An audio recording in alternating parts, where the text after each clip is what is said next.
Angelica, maraming mga mahalagang bagay na isinakripisyo. Ang kasikatan, ang pelikula, ang endorsement, halos isa-isang nawala dahil sa pagkakaroon mo ng asawa. Frustrating. Kumusta ang isang Angelica? Karoon ako ng depression. Gaano ka maldita ang isang Angelica de la Cruz? Kailangan mo kasi pakita sa tao na sandali lang, you cannot do this to me. Angelica de la Cruz, may anak kay Jericho. Basta ako, inilalaban ko lang yung alam kong tama. Kung kaya mong mabuhay sa tundo, kaya mo ring mabuhay saan man sa mundo. Morley Alinio, ito ang Tundo. Yes! Magandang araw po sa lahat ng ating mga kachika, sa ating mga amiga, sa lahat ng mga nanonood. Siyempre ba? Kakaiba na naman ang drama natin ngayong episode na ito. Ito yung dalagita na kare-kare ng kanyang tatay na si Daddy Ernie ng mga panahong nagsisimula pa lamang siya sa Showbizlandia. Aba, akalain mo, after a decades, hindi lang siya artista, isa na siyang leader ng ating bansa. Of course, ang kapitana, ang chairwoman ng Barangay Longos, Malabon City, walang iba kung hindi si Angelica de la Cruz! Namiss ko yung boses mo na yan.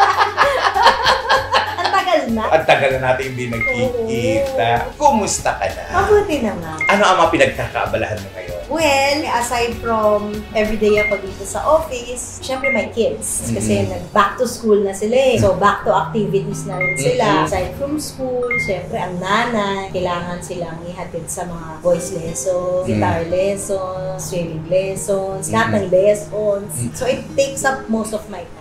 Matagal-tagal na rin nating hindi nakita. Matagal-tagal na rin nating hindi na-chika. Kaya marami tayong itatanong sa kanya. At this time, hihimay-himayin natin. Ano na nga ba ang latest sa isang Angelica de la Cruz bilang isang nanay ng 2 anak? Si Gabby, 14 years old. 14? Ay, may binatilyo pa na. May binatilyo na. Tapos si O2, 7 years old. Si Gabby, grade 9. Si O2 is grade 3. Bilang isang ordinaryong nanay, ikaw ba yung typical na nanay na pinagluluto sila, pinaglalabas sila, inaasikaso mo yung mga bao nila? Oo. Sabi ko nga, pag nanay ka, alipin ka talaga ng anak mo. Talagang pagising, gigisingin mo na sila. Kasi syempre magluluto ka, magmumuni-muni muna yun. After nila kumain, toothbrush, ligo, bihis, hatid sa school. Tapos pag hatid sa school, tsaka ka papasok sa trabaho. So gabi pa lang prepared mo na yung mga baon nila? Ano yung mga binabaon nila? Ang mga anak ko kasi, sa mahabang panahon, vegan yung mga yan. Hindi kumakain na ng kahit na anong hayop. Kaya nung nahilig sa fishing ang asawa ko, naging pescetarian. So ngayon, nag-iisda na sila. Pero ang madalas nilang baon pa rin is gulay. Gulay and fish. Ano ang mga niluluto mo? Basic lang eh. Kasi basic lang talaga sila eh. Hindi kami mahilig sa yung magarbong pagkain. Mga normal na pagkain lang kami sa bahay. Mga anak ko gusto lang yan, prito or steak na fish. Tapos may kasamang gulay. Tapos minsan gusto nila sayote. Ganun lang kami kumain. Pinalaki ka ng pamilya mo, partikular na ni Daddy, na isang ordinaryong bata. Nagagawa mo rin bang palakihin yung mga anak mo na marunong maglinis ng bahay, marunong maglaba? Tinuturuan mo ba sila? Laba, hindi pa.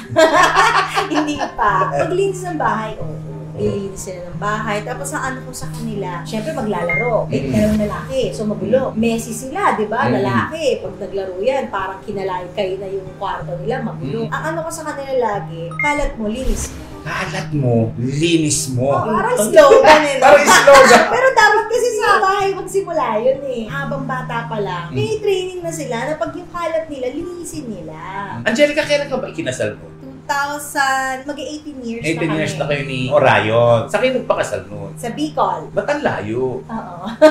Sinikert namin kasi gusto namin kami muna nang walang magagalit na tatay ko. Tapos, tsaka na namin sinabi, ayun, tsaka na siya nagalit.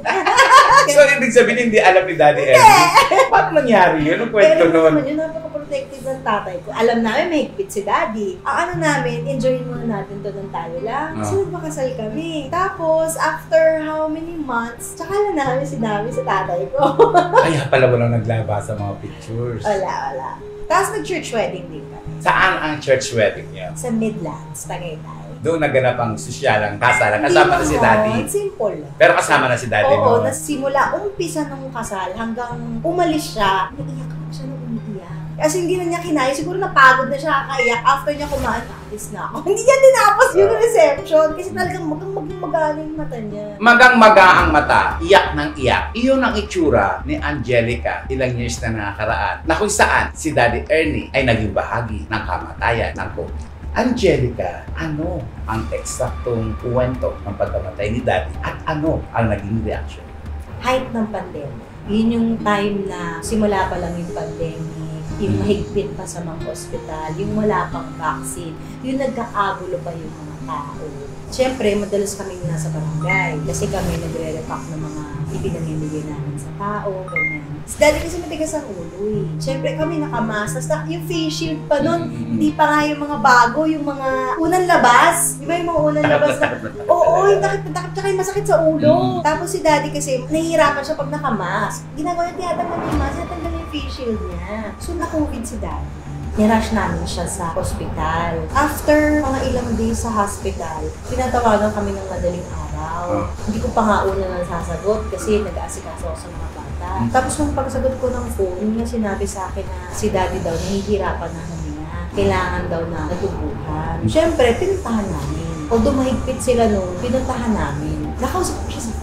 Nung kausap ko siya sa phone, siya parang hinihingal. Alam kong hirap. Sabi ko lang, Daddy, huwag ka na magsalita. O basta I love you. Kapag papunta na ako dyan, huwag kang mag-alala. Hindi ko alam kung ine-expect ko na may mangyayari sa kanya. Pero nasabi ko yung gusto kong sabihin sa kanya. Ano ang reaction niya? Umiyak ba siya? Hindi siya makaiyak. Nahirapan siyang huminga. Kasi yun na yung tutubuhan na siya. So, nakausap ko pa siya sa phone. Pagdating ko sa ospital, natubuhan na siya. Yun na yung huling beses na nakita si Daddy. Kasi after nun, ayaw na nila kami padalawin sa ospital.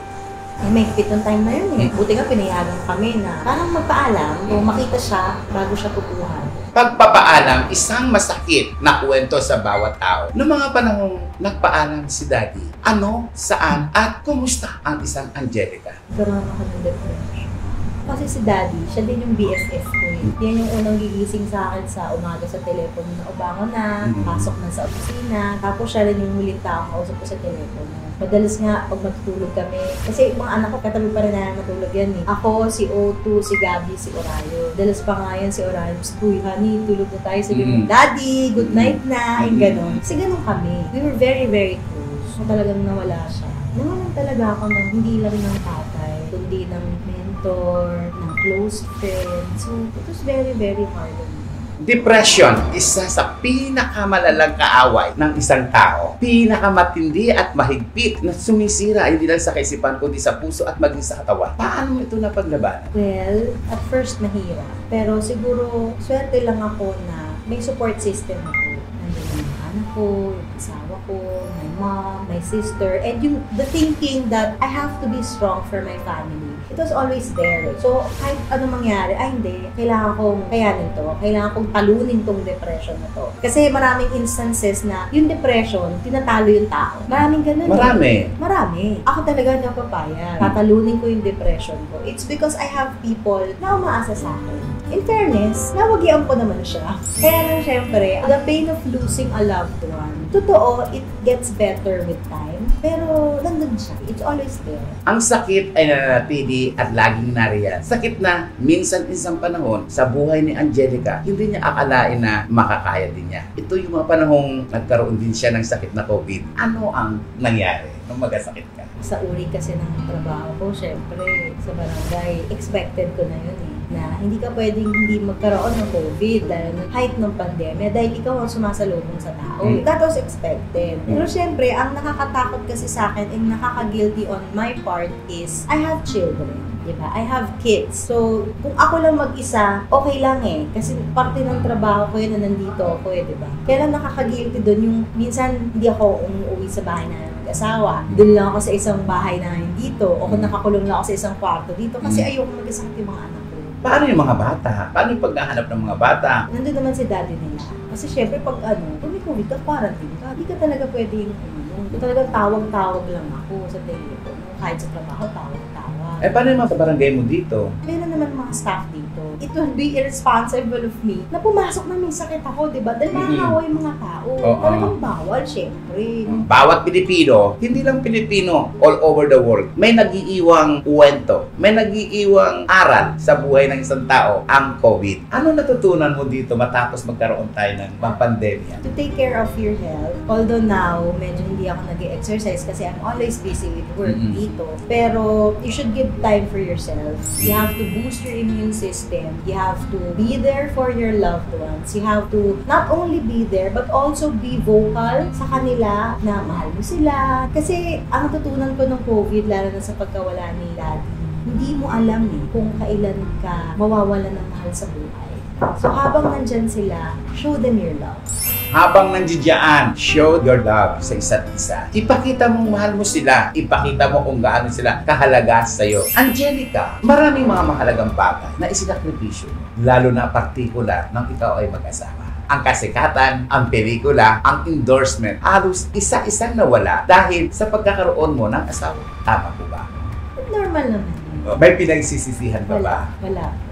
Hindi ako yung tipong tao na magsisisi sa mga desisyon sa ginawa ko sa buhay. Kasi bawat desisyon natin, it makes you who you are. Kumbaga yun yung humubog yung naging pagkatao mo sa ngayon. And as of now, I think I'm doing quite well. So wala akong pinagsisisihan. And I'm very, very happy with my husband and my children. Walang pinagsisisihan sa bawat desisyon. Tanong, sa pagiging leader mo ba at iwan mo ang buhay mo bilang isang artista? May pinagsisisihan ka ba? Iniwan mo ang isang napakagandang showbizlandia at ipinagpalit mo to sa pagiging servant mo? Hindi naman iniwan. Although the last project I did was Little Princess, which was 2 years ago. Hindi naman iniwan totally kasi passion ko yun yung acting. Stress reliever ko yun. Pag umiyak ka, pagtapos mong humagulgol, pagtapos, ay, ang sarap. Parang nailabas mo lahat ng stress mo. Hinahanap ko yun. Kaya lang as of this moment, play low lang muna. Kasi syempre, marami akong kailangan gawin, marami akong mga responsibilities, and plus, syempre for my kids, kailangan ko rin magbigay ng time sa kanila. Lalo na sa stage ni Opo, he's 7 years old, diba? I have to give them time. Ang layo-layo ng showbiz sa politika, ang layo-layo ng itsura ng showbizlandia sa mga barangayan. Sa showbiz, si Angelica, pinapaypayan, binibigyan ng mga importansya. Dito naman sa politika, siya nagbibigay ng mga importance sa mga kababayan niya. Hindi ba mahirap para sa iyo? Hindi. Paano ko na yun? Nagagawa yun? It comes naturally kasi siguro nasa personality kasi yun ng tao. Ako talaga mahilig akong mag-nurture. Parang nung si Mika, nung bata pa. Hindi ko feeling ate ako, feeling ko nanay ako. Tapos kahit kay Eric, sa isang kapatid, ganun din ako. Ako yung tipong tao, pag may problema, kahit si Mika, ate may problema ako, halika ano yan, solusyonan natin, ganun. So, hindi na siya iba sa akin. Kaya lang, ang pagkakaiba lang is noon, ginagawa ko lang yun sa mga kaibigan at pamilya ko, ngayon sa lahat. Napag-usapan na rin natin si Mika na pumasok sa showbizlandia. For a while, nagkaroon din siya ng maraming mga projects sa showbiz world. Kumusta na si Mika? Mabuti siya. She studied. Nag-aaral siya. Nagdodoktora yun. Kaya busy siya. So, anong year na siya ngayon? So, year na lang tapos na siya. Doktora na siya. Hindi ba siya nangihinayang sa dami ng mga fans niya noon na andiyan na sumusuporta sa kanya tapos bigla niya Hindi iniwan? naman, kasi gusto niya munang tapusin yung studies niya. Si Marco naman, kahit naman anong role pwede sa kanya. So, if ever she wants to go back, mahusay naman yung bata eh. So kahit pa paano, may babalikan naman siya kung gustuhin niya. Kaya lang ito yung gusto niya, ito yung passion niya, gusto niya mag-aral. So syempre, we only live once, diba? Ano yung gusto mong gawin, kung kaya mo naman gawin, pati hindi mo gawin. Marami ang nagtatanong at nagtataka. Isa na nga rin ako sa nagtanong, kapatid mo talaga si Mika? Yes, kapatid niya. Pero, half-sister. Yeah. Paano ang sitwasyon? Kay daddy ba yun? Kay mommy ba yun? It doesn't matter to us kasi sa akin siya lumaki. So si daddy na lang nagpalaki sa kanya. So it's not an issue. Magkapatid kayo. Walang hati, walang gitna, wala lahat yun. Dahil nagmamahalan kayo. Baby girl din. Sabi nga nanay ka na eh. Ano ko yun, pangalawa. Ang una ko parang baby si Eric. Yung kuya ni Mika. Si Eric ang una kong baby. Si Mika yung pangalawang baby. So nung nagkaroon ako ng sarili kong anak, nakapag-practice na ako. Ano yung na-chismis noon? Oo. Na anak ng Jericho?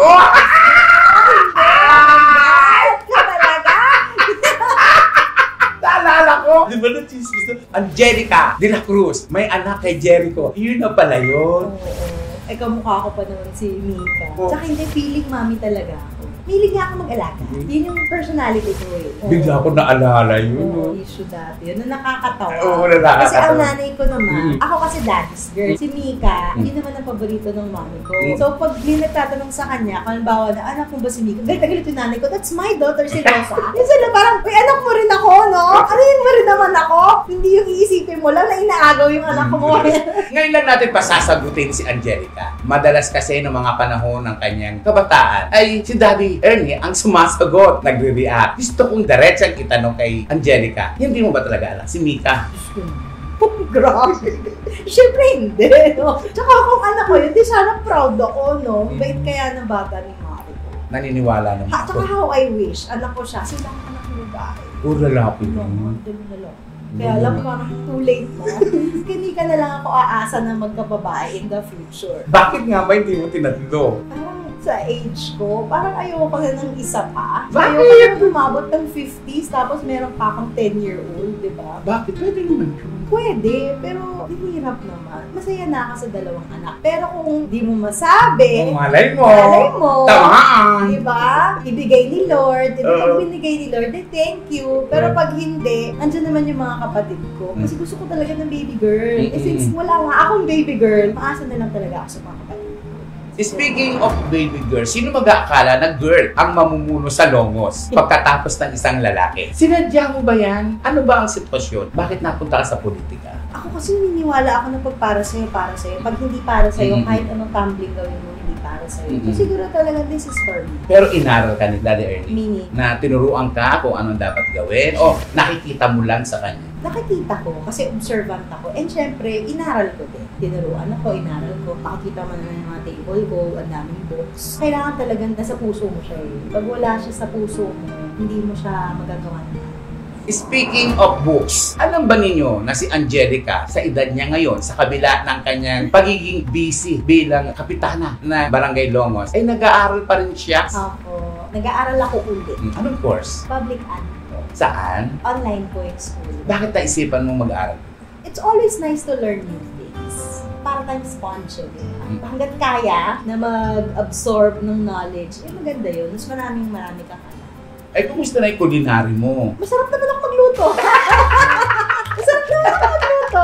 Yung restaurant, hindi ka gumawa ng yan. Hindi, nakikinabang lang anak ko. Eh, niluluto mo nga lang, gulay lang. Ay, yun nga lang. Kasi ayaw nila ng mga sosyal na pagkain. Simple lang talaga kami. Simpleng-simple. Yun po ang gusto ni Angelica, isang simpleng pamumuhay kasama ang kanyang mga kabarangay. Hindi ba mahirap na lahat na ng problema sinasalaksak sa'yo? Hinihingi sa'yo tubig, asin, asukal, wala kami pagbayad ng ospital. Hindi ba mahirap sa isang kagaya mo? Hindi naman. Kasi kailangan mo ng understanding and empathy sa buhay ng ibang tao.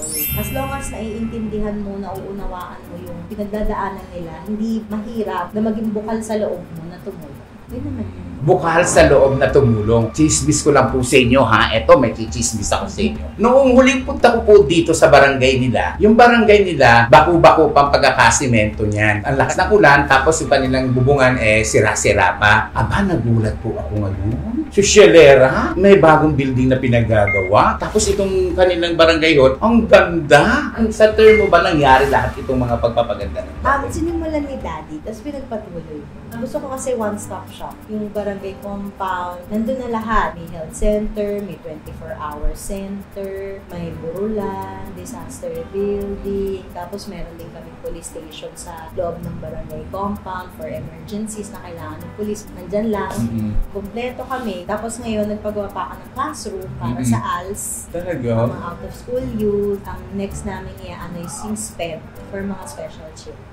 Angelica, nakita ko kanina ang mga tao, labas-pasok dito sa tanggapan mo. Hindi ka ba natatakot na tumatanggap ka ng... Minsan, hindi mo kilala yung mga tao. Ganun talaga. Tsaka hindi ako takot sa tao. Ba, yung iba kasi, di ba, baka anuhin ako nito. Kasi Kasi karamihan naman ng nasa barangay ko, kilala. ganun kakalapit sa amin. Tsaka talagang open talaga to. Nakita mo, di ba, kanina? Nagulat ka nga, nagchichikahan tayo. Pasok na ng pasok. Di ba? Nagugulat ako, di ba? Nagchichikahan tayo, pasukan ng pasukan sila. Ganun talaga. Parang wala lang. Oo, kasi very open kasi yung opisina ko talaga. Hindi ako namimili na pwede kong makyat o yung kakausapin. Basta may kailangan punta lang. Ganun.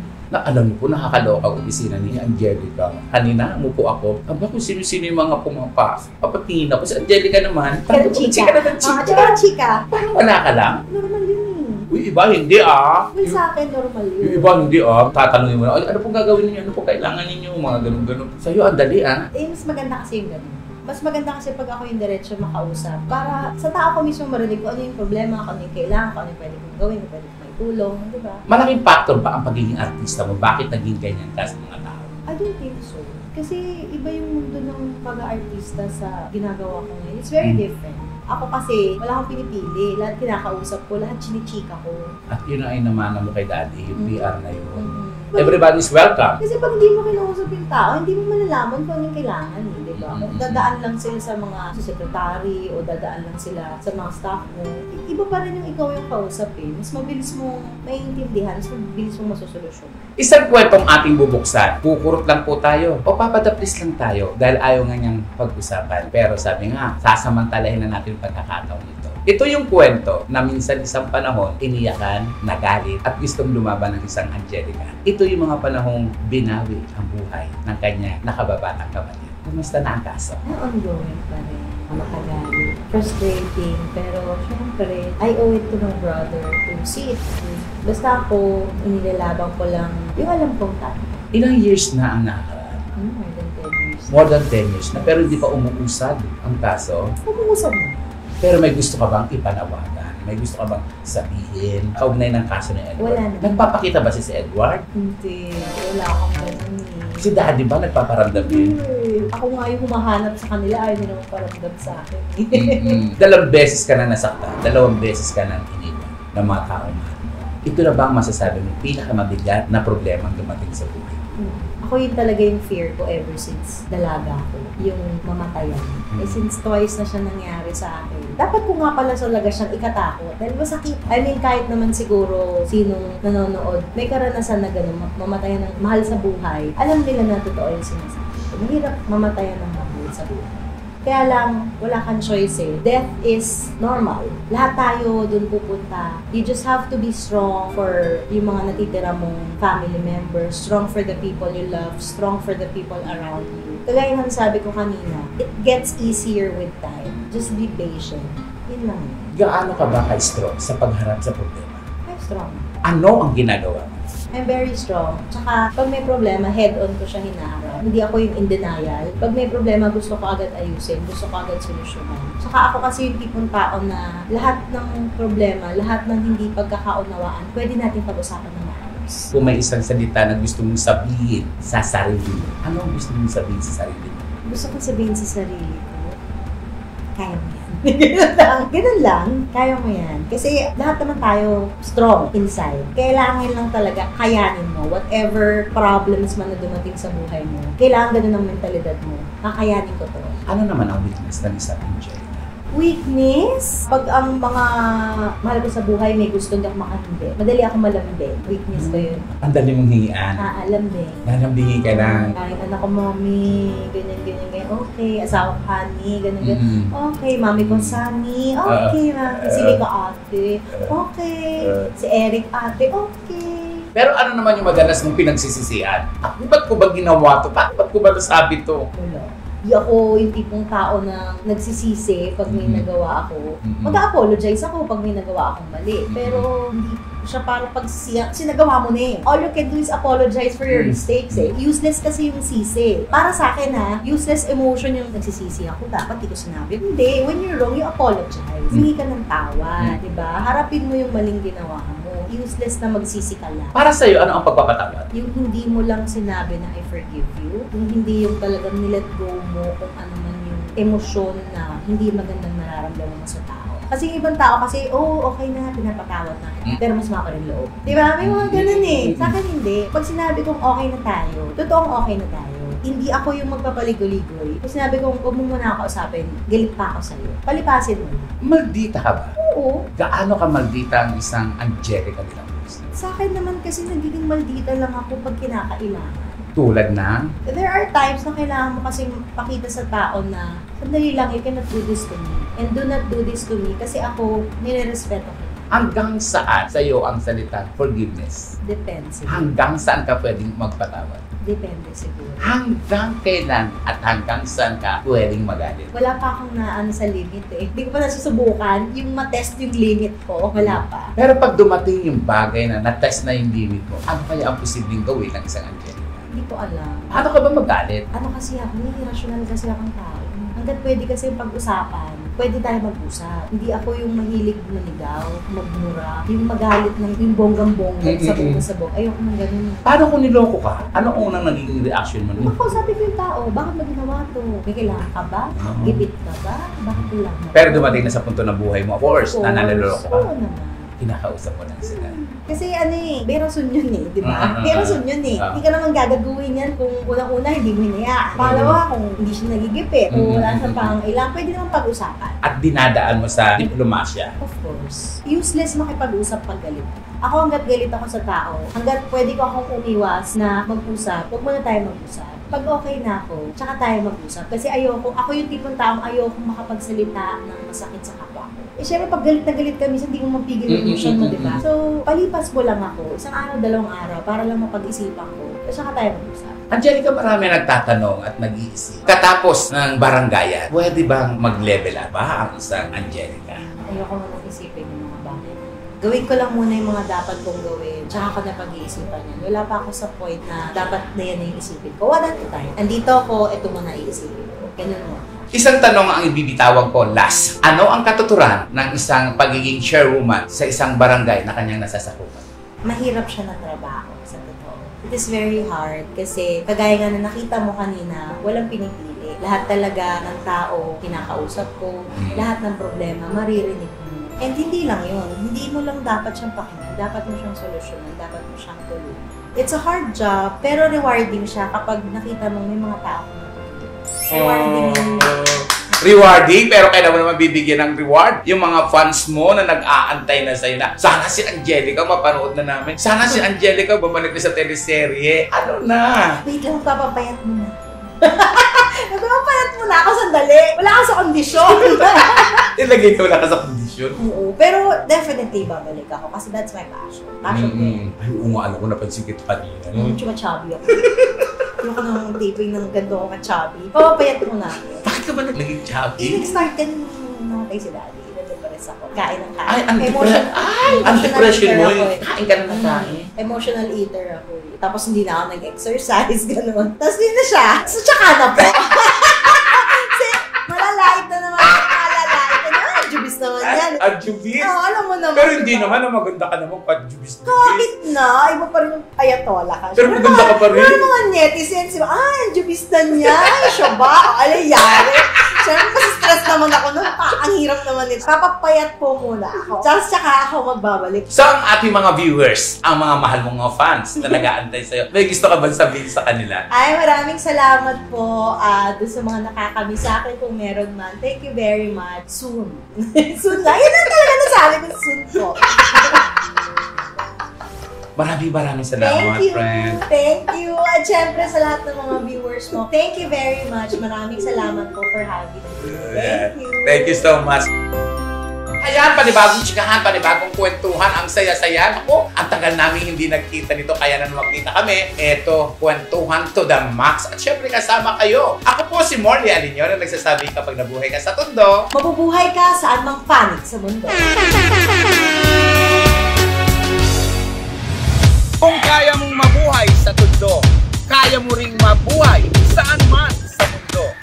Morley Alinio. Ito ang Tondo.